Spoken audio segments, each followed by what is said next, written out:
So who was exactly Maimonides, or who is Maimonides? So Maimonides, his official names were Moses ben Maimon. His father was Maimon, and his father was what do they call them? The people who work at the synagogue, like they are pastors at the synagogue. I'm forgetting the name. So yeah, the father was a religious leader, a Jewish religious leader, and the father and the family. When Maimon was born, Moses was born in the year 1135 in Cordova, which is a region or a town that was found or is found in Spain.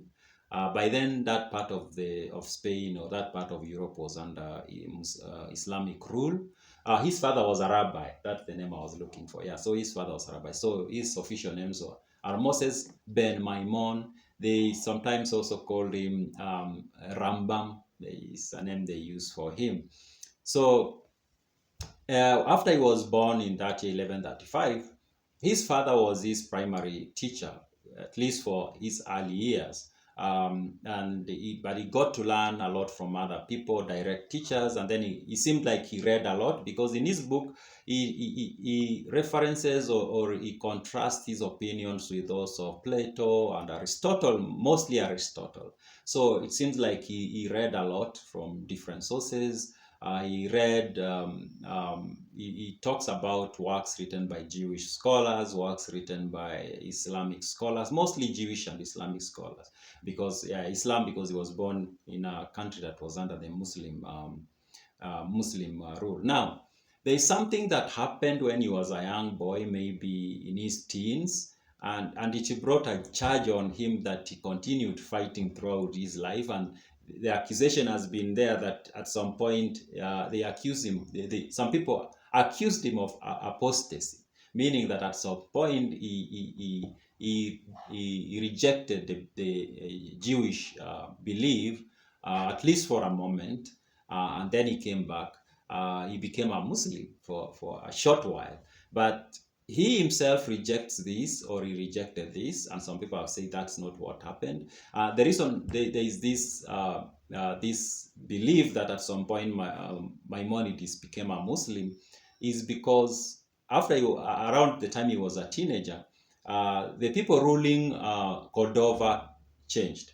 When he was born, the Muslims who ruled that region were called the Umayyads. It was a Umayyadis caliphate. But then when as a teenager, that leadership was removed from power, and then another one came. They were called the Maimonides and the Almohades. These were different versions of Muslim. Now, the earlier Muslims were very tolerant, and in fact, we are told that they encouraged other religions to develop and grow, especially the Jewish religion. They even gave them a lot of support to grow. But this new version of Islam that came, they didn't continue with that. In fact, they were very, they didn't like the idea that there were people who believed different from them within their borders. And they gave the Jewish and the Christians, they asked them that either they convert or they be killed. There was no option of leaving. The options were two: you convert to Islam or you die. So it is during this time that many Jewish in that Cordova and Spain converted to Islam. And but not long after, the leader who had given those conditions died, and another one took over. I think it was the son. When the son took over, he was not interested in forcing people to convert to Islam, and he just told people, it's okay. You can believe whatever you want to believe, as long as you follow the common rules or laws that every other person should follow under when you're living under the Muslim rule. So during this time, some Jewish, not all, some of those who had converted to Islam converted back to Jewish. And so the talk is the family of Maimonides was one of those that had converted to Islam, and then they converted back to Judaism when the ruler said it's okay, you can be whatever you want to be in terms of religious beliefs. But not long after that, they moved to Egypt. Now, after moving to Egypt, Maimonides and his family settled in Egypt. The father continued being a rabbi in Egypt, and then they grew. Maimonides concentrated mostly on his education. He was starting to become to become a physician.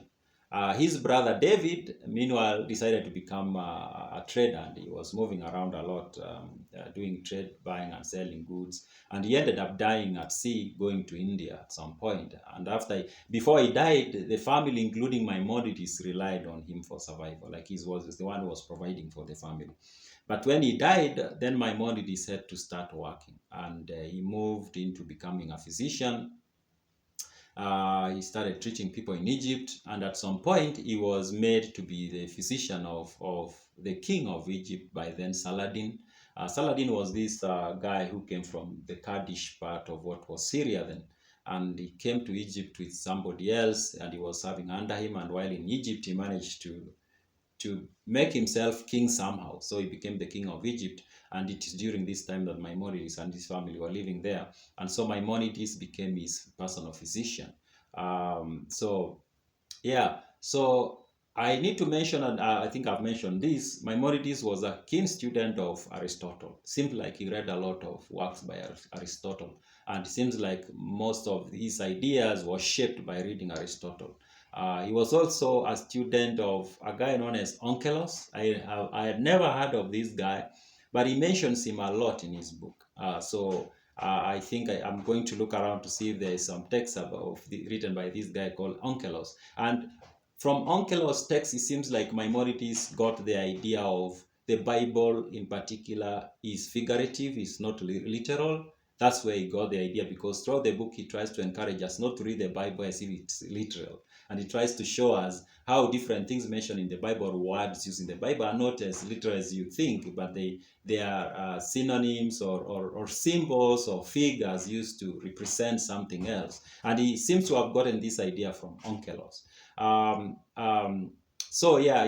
When his father died, he himself became a respected leader of the Jewish community in Egypt. And the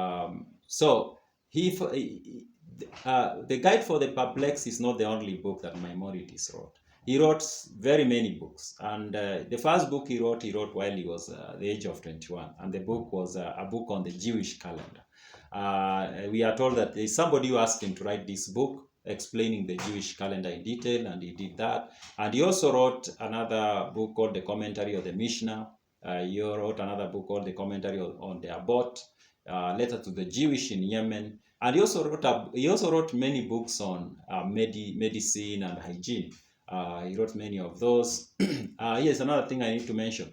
Maimonides was more conversant in Arabic than any other language. And he wrote almost all his books in Arabic. And then other people translate them to Jewish, or the Hebrew language.